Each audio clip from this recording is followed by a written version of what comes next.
On plonge aujourd'hui dans les chroniques d'Inferno. Alors, imaginez un univers où pour avoir une promotion, il faut littéralement verser le sang.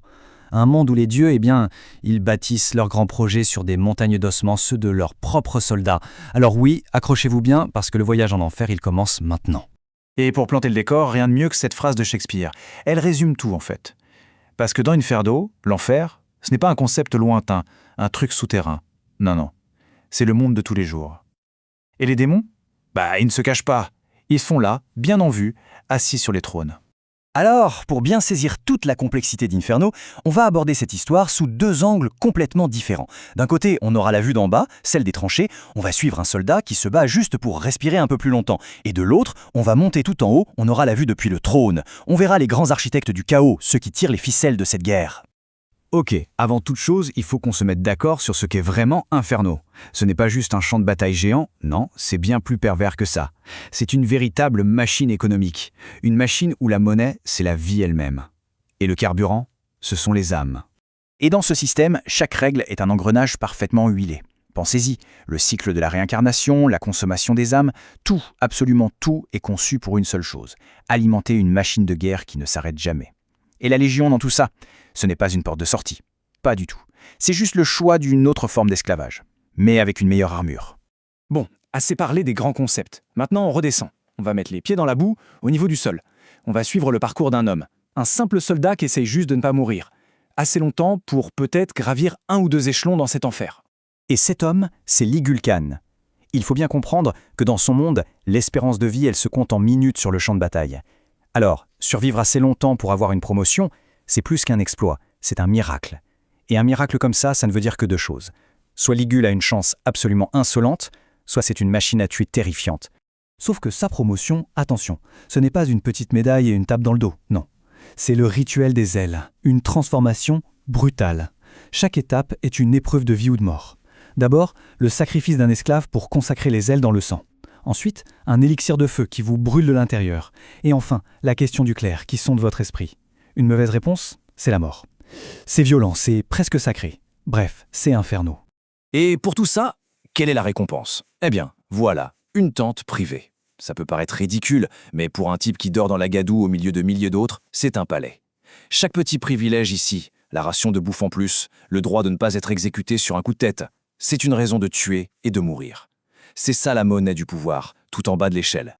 Mais, juste au moment où on croit avoir compris les règles du jeu, voilà qu'un grain de sable vient tout enrayer. Un truc complètement fou se produit. Leclerc, qui est pratiquement un dieu pour ses soldats, s'incline devant une simple esclave. Et là, à cet instant précis, on comprend que l'histoire de Ligul n'est plus seulement une question de survie. Il vient de devenir, sans le savoir, un pion dans un jeu qui le dépasse complètement. Un jeu aux enjeux cosmiques. Allez, on quitte le champ de bataille, on prend de la hauteur, beaucoup de hauteur, on laisse la boue des tranchées pour les dorures des palais. Allons à la rencontre de ceux qui ne font pas que jouer. Non, eux, ils écrivent les règles du jeu. Voilà les maîtres du jeu. D'un côté, on a le duc Ankilave. C'est la façade, le visage du pouvoir.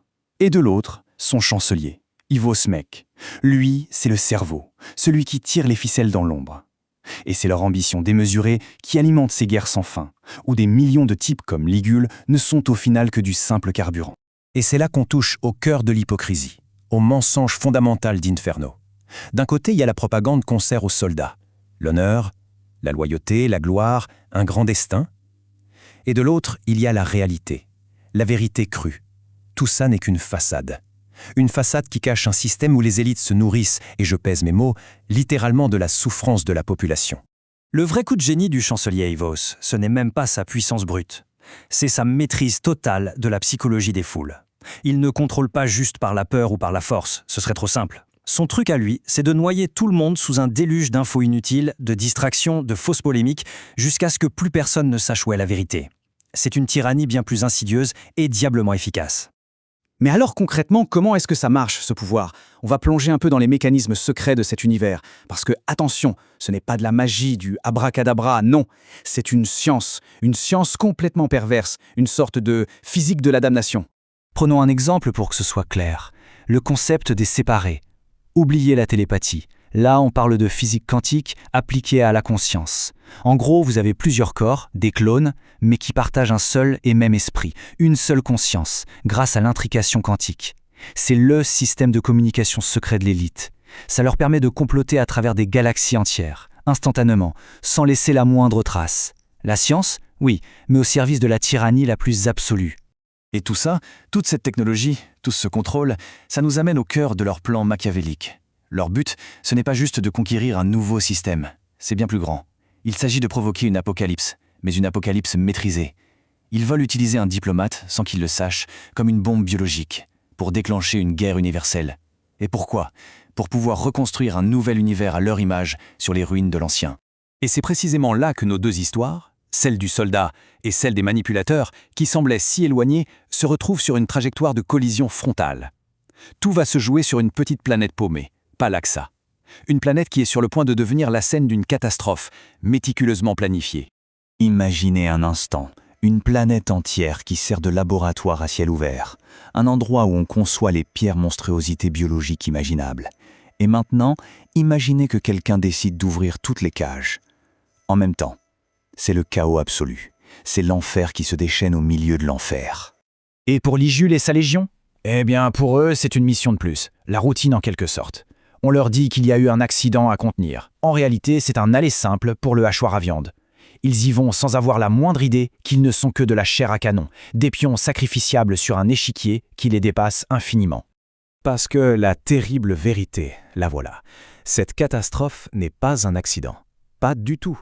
Le chancelier Ivos a tout organisé, tout planifié, dans les moindres détails. Pour lui, ce bain de sang, ces millions de morts, ce n'est qu'une distraction. Un simple bruit de fond pour couvrir le son de son véritable coup de maître. On arrive au point de bascule, le moment fatidique où le destin du petit soldat va percuter de plein fouet le plan du grand architecte.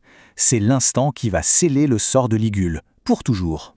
En plein milieu de ce carnage, Ligule fait ce qu'il sait faire de mieux pour survivre. Il se bat. Et il est bon, il est même excellent.